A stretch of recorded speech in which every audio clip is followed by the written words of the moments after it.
Welcome to On the Chain. This is Jeff here hosting the morning show for On the Chain. But today is going to be a really interesting show. Why?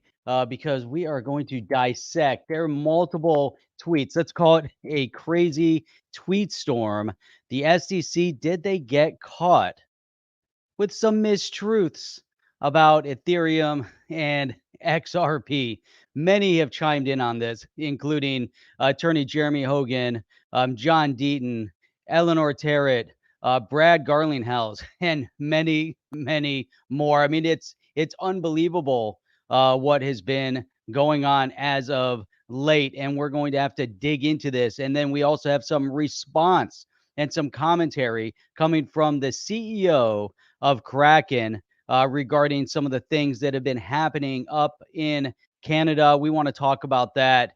And it's just so insane to see some of the things that have been unfolding as of late, both good and bad and indifferent. But then we also have a video here that we're going to play from Chris Giancarlo, better known as Crypto Dad. So we got a lot to cover. We got a short time to do it in. So if you guys are ready, I'm ready to kick this thing off. Sorry for the late start, but hey, you know what? Sometimes we got to get the coffee. So if you guys are ready, let's go. Welcome to On the Chain. All right. So here we are. We are ready to cover this. Now, if you haven't done so already, make sure go out, grab your cup of espresso or coffee or whatever it is you prefer to drink. No, that's good. Somebody came on the comments and recommended, wow, that elevates it to a whole different level, takes away the acidity. So what was recommended was that you put a little bit of the pink Himalayan salt in the coffee. Just put a little pinch. So what I did, we have one of those mocha pots that you put on the stove for your espresso. So after I ground up the beans, and we use high quality Segafredo, that you can go over to the Segafredo website. You can order it. Can't get it anywhere else, but you can get it pretty much everywhere in Italy. But anyhow, it is. So I put the pink Himalayan salt on top of the coffee grounds, and I'm actually shocked. I tried just sprinkling it in before, but this time I actually cooked it with the salt, and it's exploding in flavor. I mean, it's unbelievable. This is the first time I've done it like this, like in the ground. Someone had commented this past week, and I've been meaning to do that. Let me get this again. Man, that is some solid coffee. Now you're like, hey, we're here to talk about cryptocurrency. We're here to talk about the SEC. We want to hear what John Deaton's comments were. And I want to know, what in the world is the CEO of Kraken pontificating about when he's telling people to take all of their holdings off of the exchange, right? So what is all of this about? And that's what we want to talk about. I want to give a quick, huge shout out to Susie for jumping in here right away. I really appreciate you. Good morning, OTC. Have an amazing day. And thank you so much for the great content and educational YouTube channel. Susie, we appreciate you as well. We've got, and I want to give a quick shout out to supporters that have joined the channel. You can actually join the channel. There's some nice little perks, and you can see Legendary, one of our members here, throwing up some specific emojis, and we have some new emojis that are going to be coming as well. So check that out. But anyhow, let's get into this thing. Let us get talking about the important stuff. We want to talk about the SEC. We want to talk about what is going on when there's this discussion about the fact that maybe they weren't exactly telling the truth. Now, you would say, how could that be? How is it that the SEC could be misleading the public on some things? Well, that's what we're going to find out. Is it the case that they've actually been misleading the public? Now, many have discussed it, and we can look that over a period of time, there have been a number of, let's call it, mistruths, and maybe a twisting of the truth, or maybe an avoidance of the truth. Maybe, just, staying silent on certain things, and then allowing things to unfold, let's say, without additional commentary. So some might call that lying. Others might just reference that as, well, maybe they made a massive mistake. And so that's where we're going to start. I want to start with one tweet here, and this one is from Eleanor Terret, and then we're going to get into Jeremy Hogan's tweet, because he pulled out specifically a statement here, and this is from and we'll get into that in a minute. So let's get in here and share the screen, and then we're gonna get over and look at Giancarlo's video, because that video, I think, is going to be, very eye-opening. So let's see here. Let me make sure everything is clicked the right way. We got everything. Lighting is a little bit off again today. So anyhow, let's if you guys want, also try to throw out some tweets. That'd be pretty cool. I like this. Metal Chew. Bro, all this flip-flopping from the SEC is ridiculous. If I acted this way in court, I would have been locked up for wasting everyone's time. There you go. That's exactly right. And then Jack Smith says, "Yeah, I think it's called lying." That's exactly it. I mean, it's really, it's amazing. And then we're gonna touch a little bit on this is yeah, this is the coffee review. So anyhow, all right. Let's pull this up. Crypt OG, what is up? What's going on? There we go.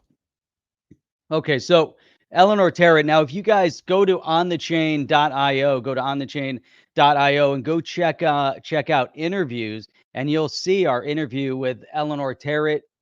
It was a great hour that we spent with her. We did that one live. So go check that out if you haven't seen it yet. And then you can also check out the interviews with Tom Emmer, Congressman Tom Emmer. You can scroll down, check out all the videos we did with John Deaton.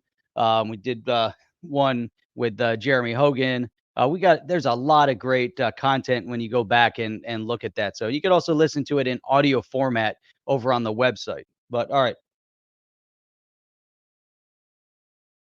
Man, that's good. That's so good. So here we go. So Eleanor Terret, Ripple's general counsel, Stuart Alderoty, who's over here. So general counsel for Ripple, over 35 years of legal experience with expertise in regulatory affairs and complex litigation. I would say yes. This is this whole case with the SEC v. Ripple is very complex.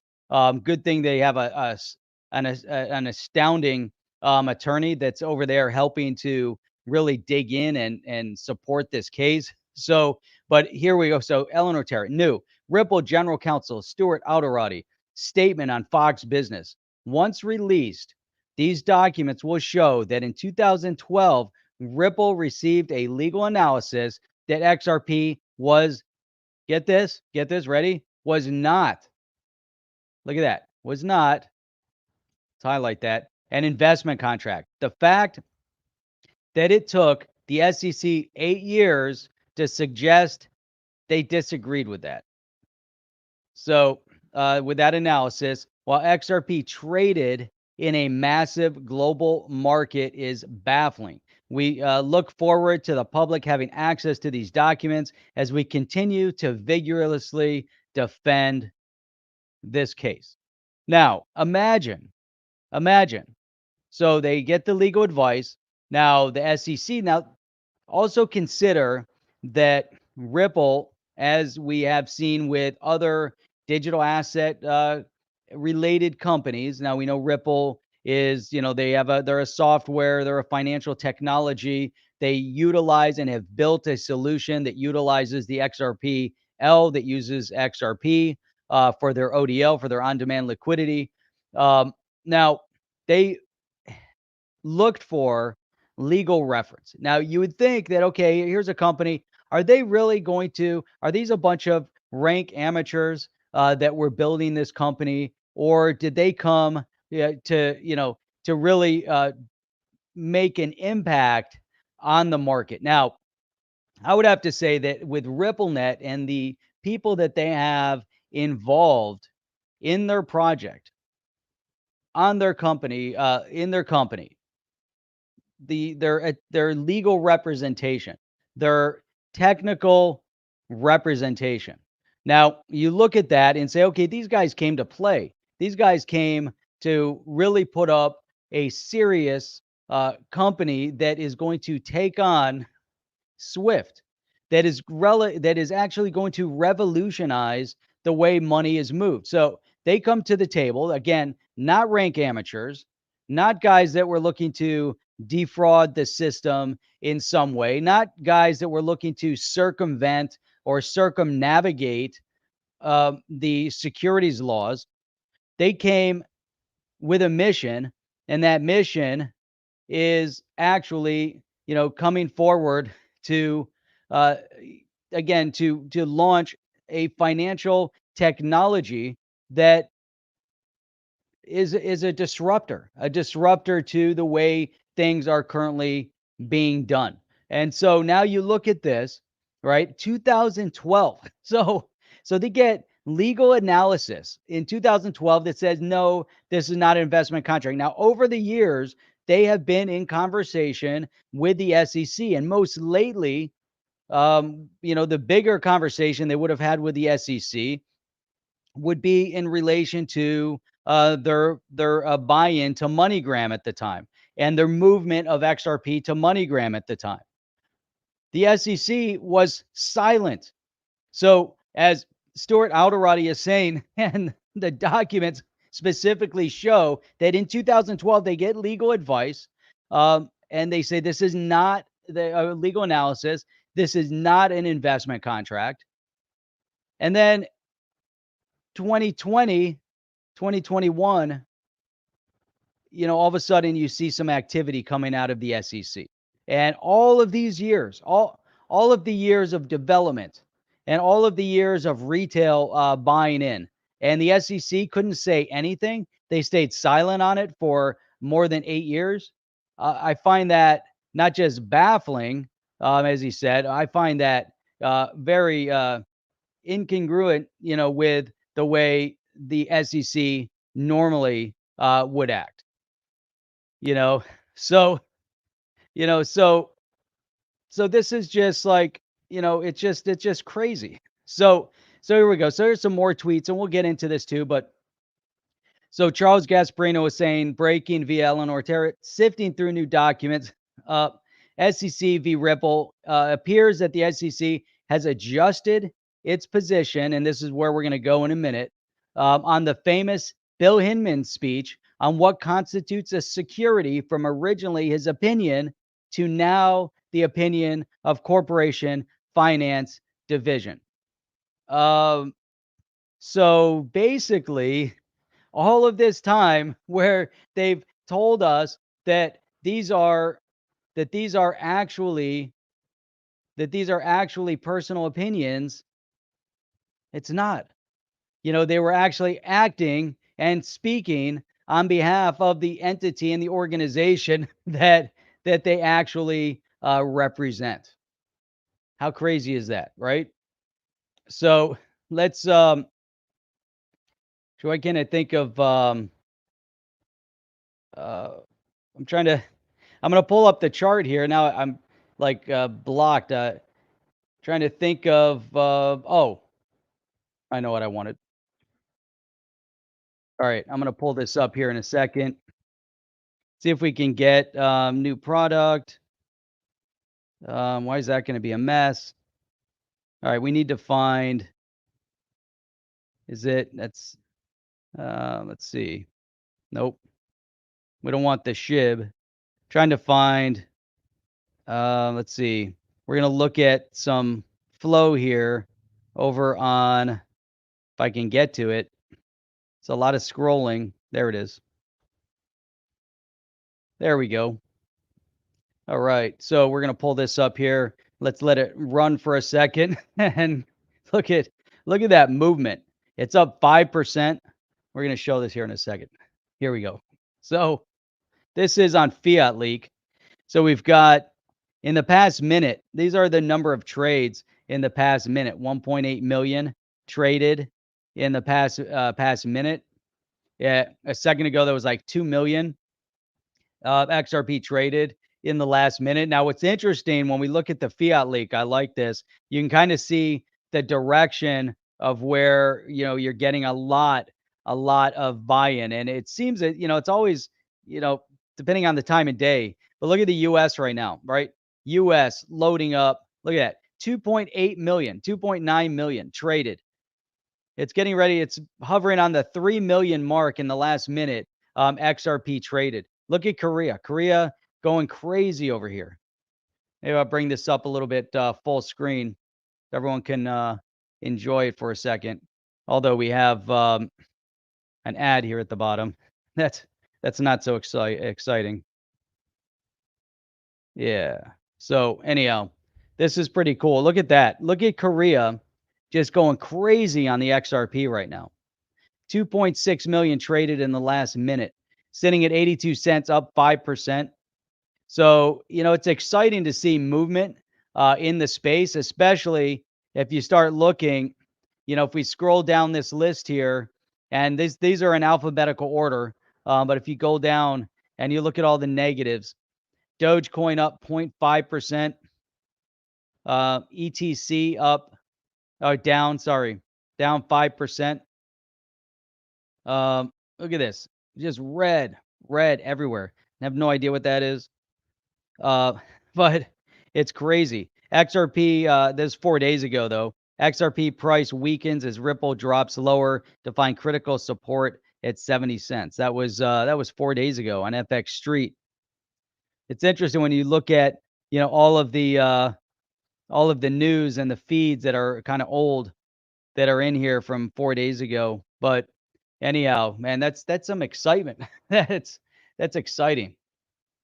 So there you go. There you have it. That's all we need to see, right? So that's pretty cool. It's cool to see that movement. Seeing a lot of XRP, going crazy over there. Now, obviously, positive news because the SEC had some missteps. Now it's not over, right? So the case isn't over, but positive news. There's information coming out that is basically saying that, hey, you know what? There's some things that weren't told to us that are 100% accurate. And now there's documentation to actually show that it wasn't 100% accurate.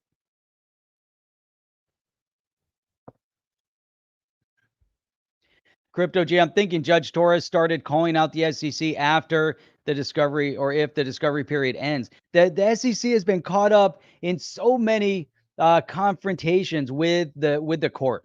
I mean, they just ignore the commentary from the court. The court tells them to do X, they ignore it and they continue doing Y. And at some point, the court has to say, hey, you know what? We're fed up with this. We're not going to sit here and take this. We can't just sit back and ignore any longer. So all right, let's go to Jeremy Hogan's tweet, because in his tweet he has some of this statement here. We're going to try. Let me open it up a little bit bigger so now we can actually read it. Now this came from Jeremy Hogan's tweet, but you know what? Let's read before we look at that. Let's read Jeremy Hogan's tweet first. Then we can get into what he had posted. All right. Can you guys see that? There we go. Okay. So Jeremy Hogan, I'm reading it. Can't believe it. Now the speech wasn't Hinman's personal opinion at all, but intended to convey the Department of Corp Finance's position on digital assets. What? Like what? No, because all these years you've been telling us that's personal opinion. Oh, he was invited to speak on behalf because of his position with the SEC. Oh, but it's personal opinion. And he was standing with the SEC logo. Oh, but it was personal opinion. Oh, okay. I get it. Right. So, Jeremy Hogan, in the legal world, this is as crazy as it gets. The Ripple lawyers must be chomping at the bit. Now, rank amateurs, right? So, we've heard the commentary from the SEC against retail investors, against those that are buying into XRP. There were statements that they put in front of the court that said that holders of XRP were not technologically savvy enough to understand. The SEC treats people in the retail space if you're not an accredited investor, that you don't have the same rights to better yourself through investment, regardless if it's a risky investment or not. If you go out tomorrow, let's say you have $100,000 in your bank account, and you take that $100,000 and you start a brand new business. You're risking 100% of that $100,000. Granted, it's on your individual effort. So it's your effort to lose or succeed, but you can lose that $100,000. Now, if you take that same $100,000 and you decide to go to the stock market and you invest it in, I don't know, GE or General Motors, during their down periods when you would expect, like, a GE was doing amazing and then they lost most of their value. But so you take your $100,000, you invest it there, and it devalues by half, and you lose half your money, and you're now down to about 50,000. You worry and you sell it, and you've lost half your money. Now you do that same thing, but you're an accredited investor, and you can now invest in a pre-IPO. You can invest. You can go onto, like, that link to, and you can buy shares of pre-IPO stock. But you can't do it unless you're an accredited investor, because the risk, supposedly, to invest now in a pre-IPO is supposedly more risky than if you invest in the post-IPO after all of the financial institutions have all stacked on all of their profits into the individual stocks that are available to retail. Now, you can obviously buy and sell and hold stock over the long term, which is good, typically, over a long term. But then there's expectation that these companies will continue to grow, and then you have to analyze, or you can go into mutual funds, you can go into ETFs. There's a lot of options out there from an investment perspective. How is one more or less risky than the other? And why is it that someone that becomes an accredited investor is now less risk adverse because they say they are? The SEC deems them to be less risk adverse than someone that isn't. Let's say they can invest, they're accredited, and they have $100,000 to invest. You're not accredited and you want to invest $10,000. You both are risking money. They can lose 100, you can lose 10. What difference does it make?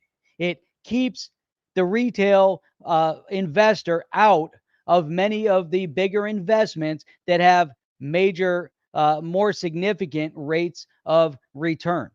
Now, you look at this from this perspective, this whole notion, and, always goes back to this whole notion that, that the SEC is somehow, fighting for retail. That's kind of their mission statement, right? Their mission statement is to protect those in the retail space. However, what are we seeing here? And it's unfolding in front of our eyes. And we can reflect, and we're going to talk a little bit about what's going on up in Canada. And we're going to talk about what the CEO of Kraken says to do up in Canada, because this is all interrelated. All of this, everything is interrelated. Everything that is happening right now, interrelated. Now, if you look at Hinman's speech, and, like, Jeremy Hogan said, I can't believe this, because all this time they said, no, that was his personal opinion. But what do we know? That we all knew it wasn't his personal opinion. We all knew that he was speaking on behalf of, because you can't differentiate when someone's invited because they hold a certain position. They're in that position, in a government position, hired. They're either elected or non-elected. In this case, not elected, right? They're hired in or appointed. Now, you hold that position regardless. If it doesn't matter if you're on hours, doesn't matter if you're off hours. The point is that people will now reference you as holding that position. And you can say, this is my personal opinion, but people are going to gravitate and say, well, that's your personal opinion, but you work for the SEC. So you must have some inside notion, some inside track on what's going on.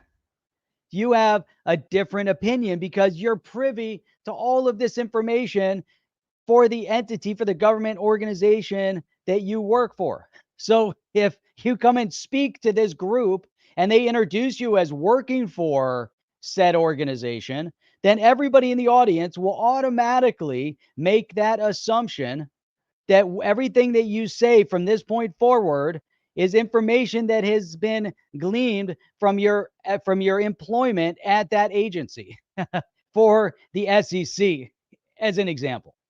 So for Hinman, and all this time they said personal opinion. Then what do we find out? Oh, wait a minute.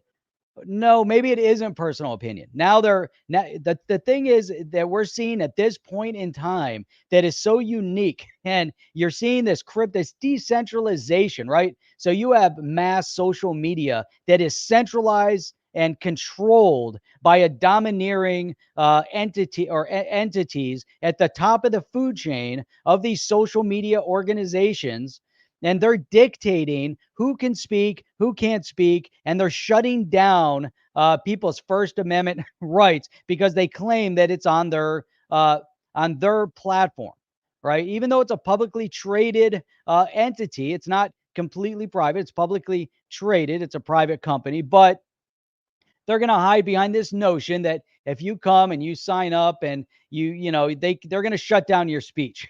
Now, so there's crazy things going on over there, crazy things going on in Canada, and then crazy things coming out of the government, where the government has been hiding behind this notion that people don't know, and people won't ask, and people won't push to get more information. But what we're seeing right now is utilizing the social media platforms, that people in mass have been dissecting every moment of every day of every spoken. So you take someone like him and it's dissected to a point where no one has ever dissected it to this level. And people around the world, not just in the US, are rising up and saying, wait a minute, that's wrong. Wait a minute, you did not speak. That wasn't your personal opinion. We're all analyzing this. The entities that had said it was personal opinion aren't any smarter or brighter than the massive community, public community all over the world. We have a lot of bright people out there, and I guarantee there's smarter people that understand this a lot better than the people that were trying to cover it up. And now we're seeing a lot of their cover-ups are getting blown up in their face, right? So, but this is massive, because what we saw when that infrastructure bill, they tried to push through and push in elements of crypto regulation into an infrastructure bill, and it was a failure, right? Complete failure, dismal failure. But the thing is that the crypto community rose up with a passion. And we're seeing that on a regular basis. And this is the best of the best, right? We have within the crypto space, and within, obviously, here on the chain, we have the best of the best. But within the crypto space, people are fired up. We have the big representation probably in the world at this point, based on, sheer numbers. And the amount of influence that the crypto community has is unparalleled in history at this point. So if we look at the US and you want to accomplish something here in the US, then it is unparalleled, and it's amazing. It's really, really amazing. So we got Gray Man. Hey, the other dude is on. Oh, well, good morning. That's hilarious. So hang on. So let's dissect this. Let's get into this. Let's open this up and let's look at this statement. I mean, a loss for words. So here we go. Director Hinman delivered the speech as the director of finance to communicate the corporate finance framework for evaluating digital asset offerings. What? Wait a minute. As reflected in its text, the speech was intended to communicate the general approach used by corporate finance in evaluating whether digital asset offerings may be considered securities offerings, and to invite the market to communicate with CorpFin staff about these issues. Director Hinman began the speech by noting that the conference provided a great opportunity to address a topic that is the subject of considerable debate in the press and in the crypto community. Whether a digital asset offered as a security can over time become something other than a security. Example, in addressing the topic, Director Hinman stated that he was providing a framework of some of the factors to consider in assessing whether a digital asset is offered as an investment contract and is thus a security. And the corp finance staff are happy to help promoters and the council work, blah, blah, blah. So, you know, it's crazy, right? It's crazy. Yassin Mubarak was saying, wasn't there a signed affidavit by Hinman that states the speech was his personal opinion? If so, aren't there any penalties for lying in a signed affidavit? I mean, both positions can't be true at the same time, right? Either the SEC is lying now or Hinman lied in the affidavit. Ticket to the moon. And this is where people are getting pissed off. This is where people are getting frustrated. Take it to the moon. It doesn't matter. Governments can do what they want when they want. We just see more of it now because of social media. It's not like we're even protesting this. Why would you think anything will change? And that's a solid point. That's a really solid point, right? So it doesn't matter. They'll do what they want. Look what's going on up in Canada. Where's the massive protest from around the world for human rights abuses in terms of what's happening up in Canada? And we're going to get into that as well, because that's just astonishing. It's astonishing. A lot of good commentary coming out, but all right. So let's go to the next. All right, let's go over here. We got that one. Now we're going to go to our buddy Stuart Alderoty, and then we're going to go to Brad Garlinghouse. Then we're going to go to John Deaton. So here we go. Pull this guy over here. Let me share. Where's the share? Add it to the stream. There we go. So, Brad Garlinghouse. The truth is out for everyone to read. What we see is that the SEC waited 8 years to decide they disagreed with this analysis. That was the analysis to conclusion where they sought the analysis on XRP in 2012. So the truth is out. The SEC waited eight years, right? That they disagreed, decimating thousands and thousands of XRP holders who they purport to protect in the process. So much for being mission driven. Now, oh my God. I mean, this is unbelievable, right? So now, what do we see here? What do we see that the SEC has done? How detrimental. What in the world is going on? You know, I mean, at some point, you have to say something is wrong, right? I mean, it's just, there's just something wrong.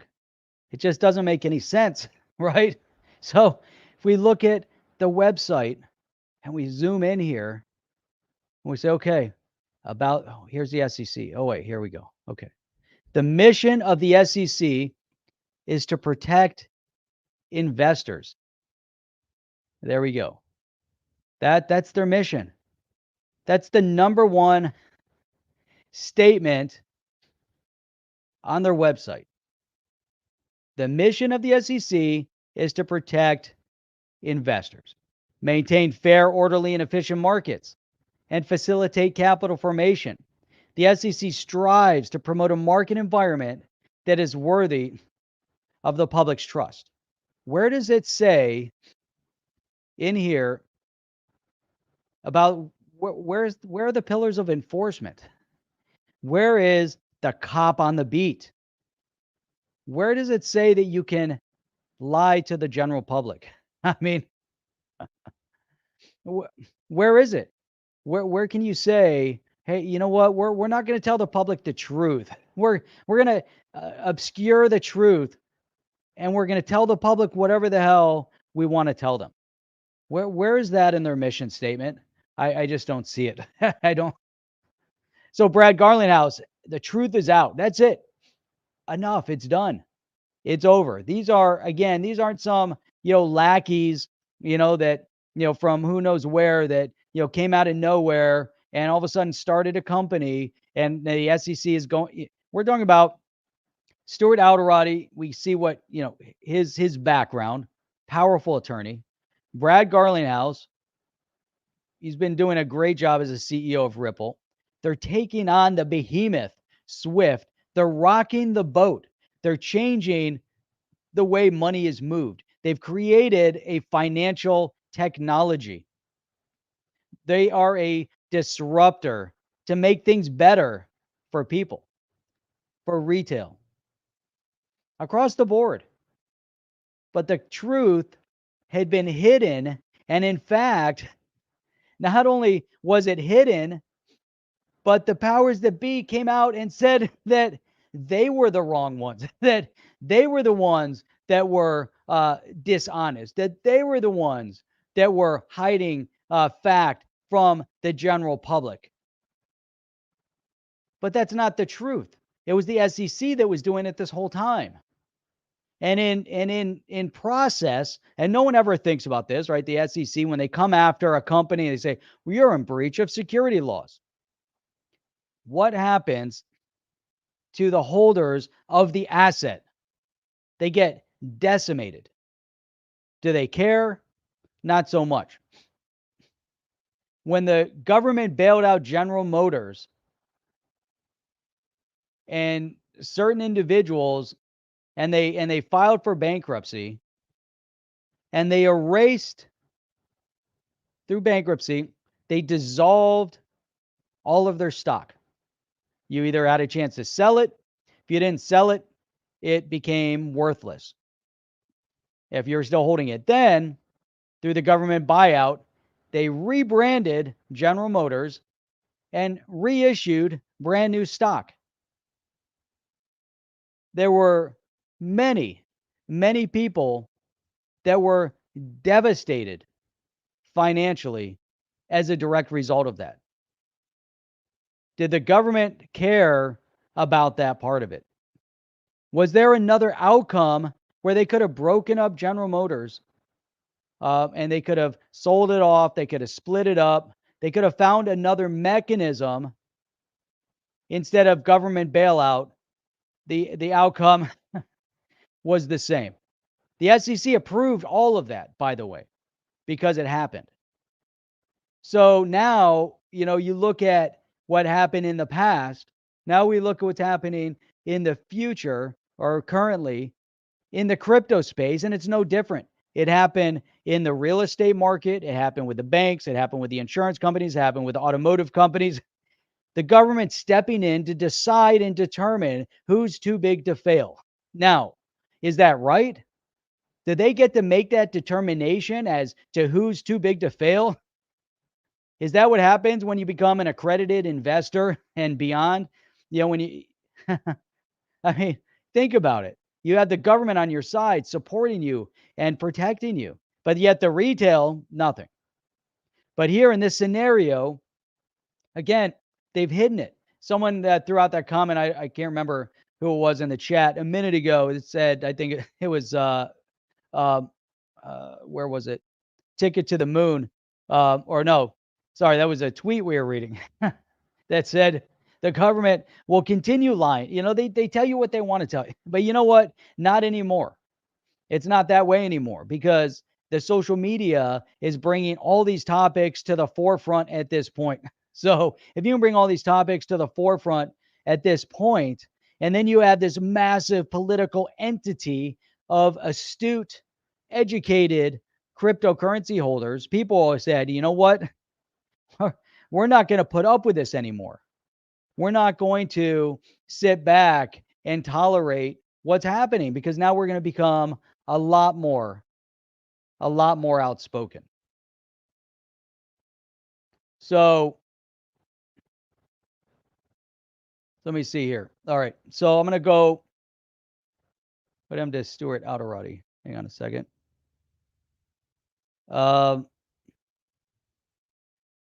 Okay, here we go. I guess this is from so crazy. I mean, it's so crazy. All right, this one is from James Filan, or Filan, sorry. Butcher your last name. But so 5 tweets, right? Overall, favorable to Ripple and the individual defendants. Both memos are from Perkins Coie. The first memo was prepared in February 2012 and sent to Jeb McCaleb and Jesse Powell. It says that if new coin, this is what XRP became, if new coin is sold in what would now look like an ICO, 2.5, I didn't see the term ICO used. It would be likely that it would be considered a security. But Ripple then revised its business plan and went back to Perkins Coie, which issued a second memo in October 2012. The second memo was sent to Chris Larson and Jed McCaleb. The October memo was more positive, and while it said that there was a small risk that the SEC would disagree or could disagree, Perkins Coie concluded that Ripple credits should not be considered securities. The memo also suggested steps Ripple could take to minimize the risk that the SEC would disagree with Perkins Coie.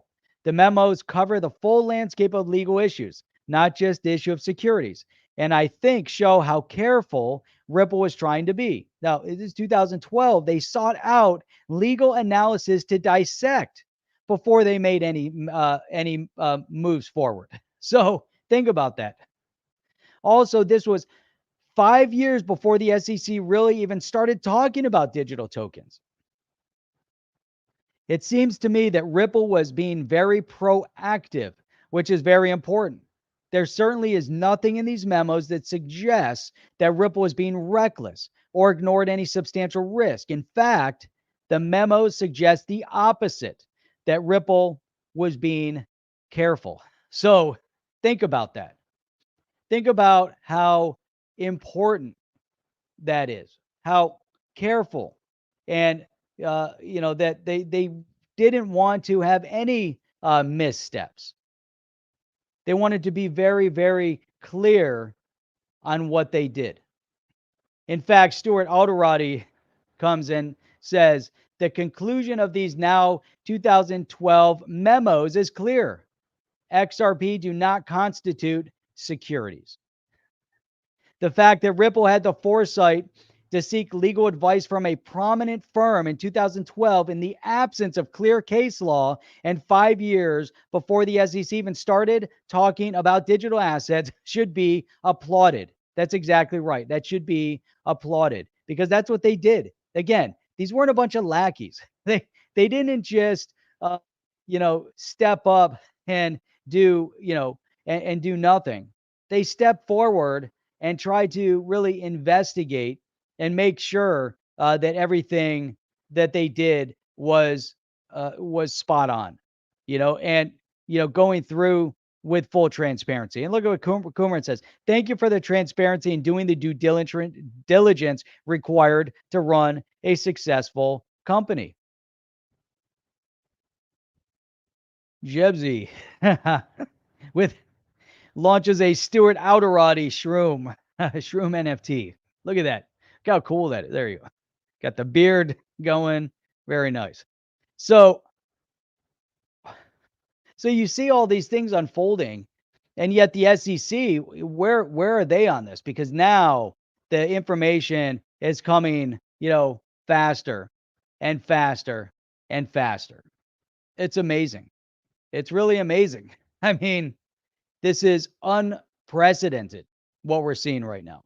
It really is unprecedented.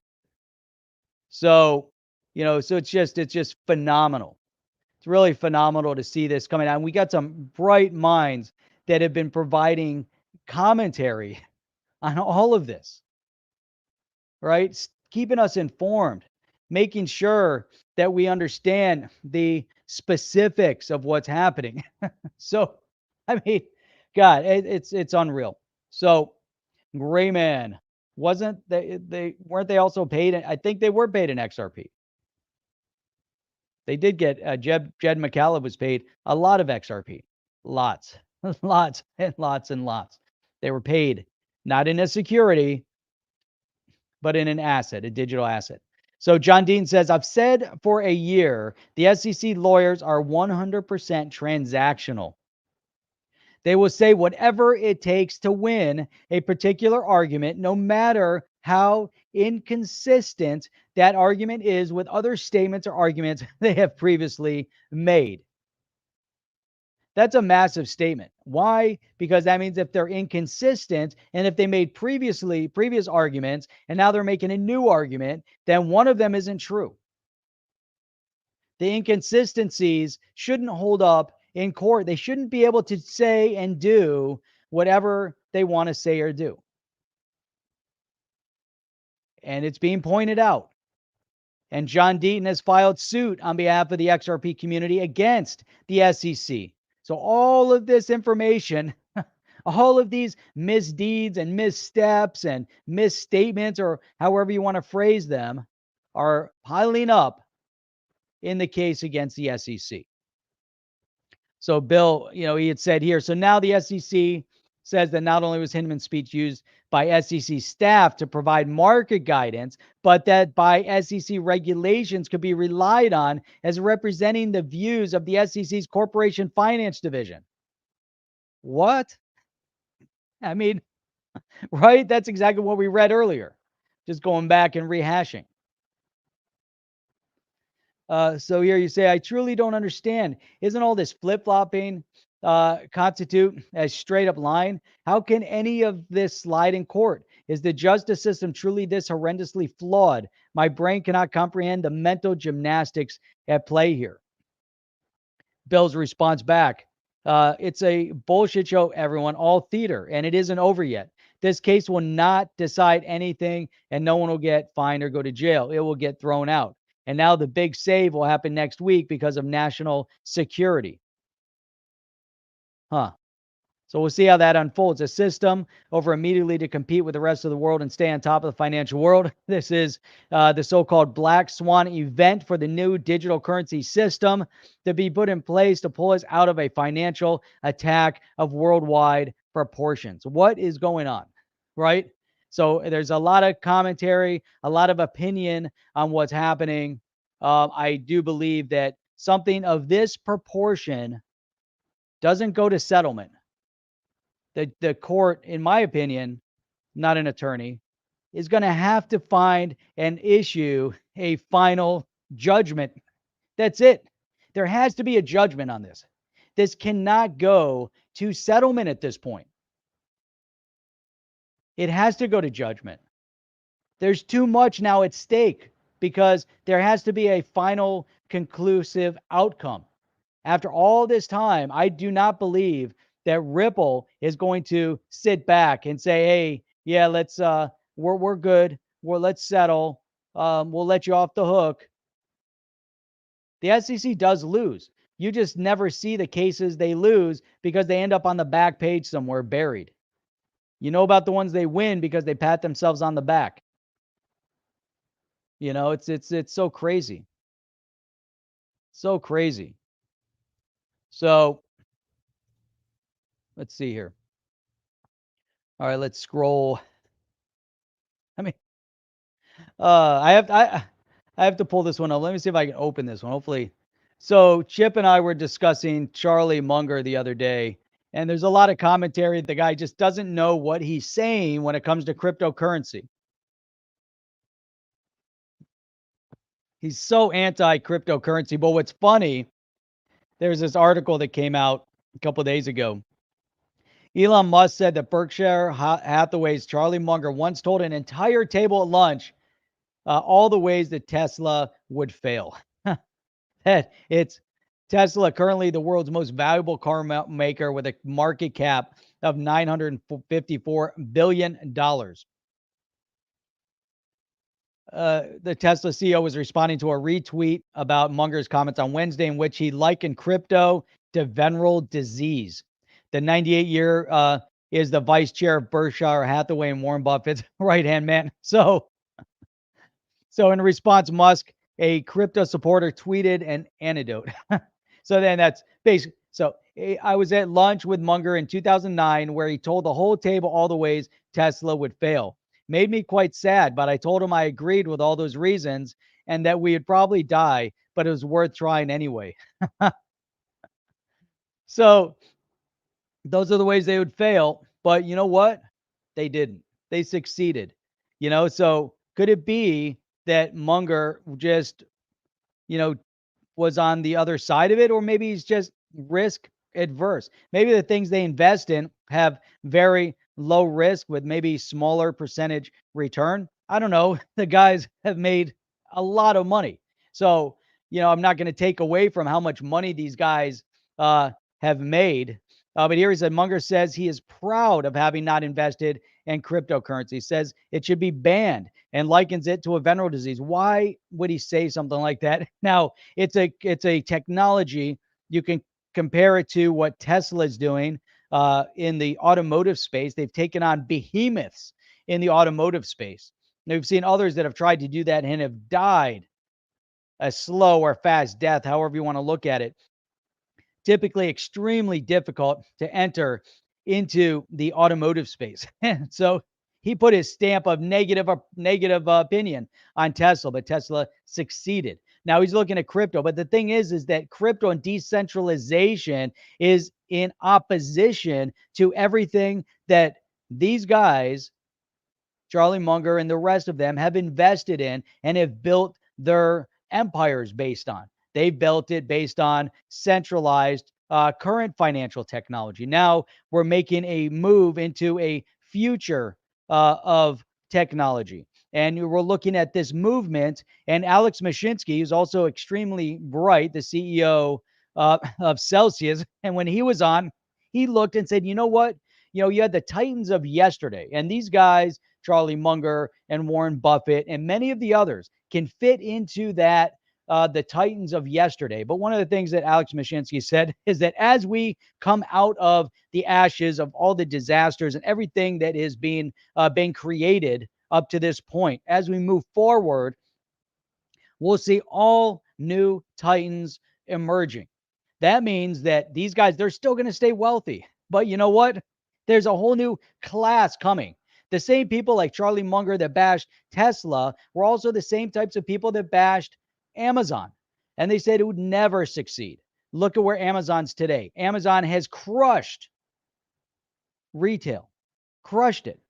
Now they're not so great. Something's going to come and things will spin and maybe Amazon will be replaced. There's a window of opportunity for every company. Once eBay was big, now I don't think anybody even cares about eBay. Amazon will potentially go in that same direction as well. It has its lifespan. But it's still going to continue to exist. But what we're seeing is an evolution of business and evolution of money. And through that evolution of money, it's critical. We have to see this evolution. We have to see the evolution continue. Sorry, I'm reading over here, and I forgot to share my screen as I was reading it.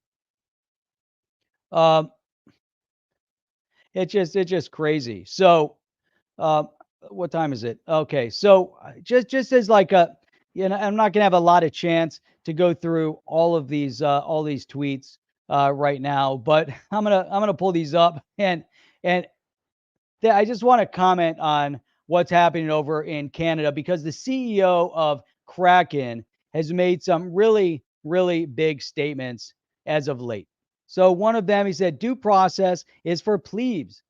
Might makes right in Canada. If someone dissents, you just confiscate their wealth, revoke their license, exclude them from the financial system, and kill their pets. And yes, there is evidence to show that they had threatened to kill the pets of people up in Canada. No need to debate the law, policy, or even rights when you have a monopoly on violence. So now you look at what the deputy prime minister said. The names of both individuals and entities, as well as crypto wallets, have been shared with the RCMP and financial institutions, and accounts have been frozen. Now, this is without due process. Zero. They haven't been charged with a crime.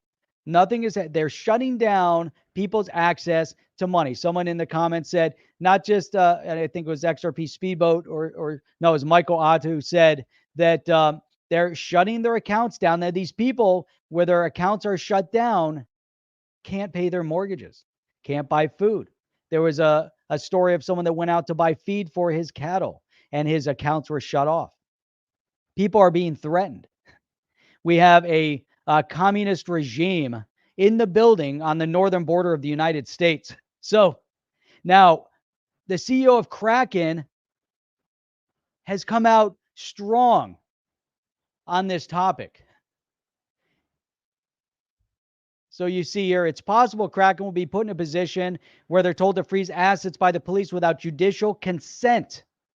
And you'll probably comply. What does Jesse Powell respond here? 100% yes. It will happen, and 100% yes. We will be forced to comply. If you're worried about it, don't keep your funds with any centralized regulated custodian. We cannot protect you. Get your coins and cash out and only trade P2P. So think about that. Think about how crazy that is. And right here, this is all from the other day, but for those questioning killing the pets part, what? Look at that. After 8 days, if arrangements are not made, your animals will be considered relinquished. What does that mean? What world are we living in where this is insane? It's insane. So, and they're coming after crypto. So if we play this video, you'll hear how So you're confirming that accounts have been frozen. They're laughing. They're laughing at the general public. They're laughing at cryptocurrency holders on a global scale. They think it's funny. They think it's funny. So you're confirming that accounts have been frozen, both personal and corporate, but you're not releasing the information. And the actual follow-up is, I'm just wondering whether the bank accounts will be targeted of individuals who donated to the Give, Send, Go and the GoFundMe campaigns. Are they considered designated people under the Emergencies Act? Now, we played this before, but it's astonishing to me. It really is. It's just so she's sitting there laughing at the question. People's accounts are being frozen and she's laughing. Very emotional. And this is power. Absolute power will corrupt absolutely. The human mind cannot comprehend absolute power. When you see a human mind that is in a position of absolute power, they become unstable, completely unstable. This person that we just saw, the deputy prime minister, she is unstable. And you can see it. We see what happened in Australia. You want to go back in time, go to World War II and look at Nazi Germany. You wonder how that happened. You wonder at what speed that happened. You wonder how people accepted it. Why did it happen? But more so, the leadership with their power also were not mentally stable. And we're seeing the exact same thing unfold. It's mind-boggling. The things they're doing up in Canada right now should not be happening, should not exist. They cannot freeze your bank accounts. They should not be able to freeze your crypto accounts. This doesn't make any sense. With that, that's all I got today. That was a lot. That was a lot to cover today. Definitely check out onthechain.io. Big shout and thank you to supporters of the channel, to everybody out there, to those that are joining as well, and to those that have supported on the website. Check out the website onthechain.io. You go over there and you can subscribe at the end of these shows. We get out an email that will have links to the videos and all that other great stuff. And make sure that you hit the subscribe. I know we wait to the very last minute, but subscribe, hit the bell notifier. That way you get notified every time we go live. And we'll be back on tomorrow night at 8 p.m. Eastern Standard Time, as we do 6 days a week, Sunday through Thursday. I'll look forward to seeing you guys on the next one. I'm out of here. Are you down with OTC? Please like, subscribe, and click the bell to be notified when the next video drops.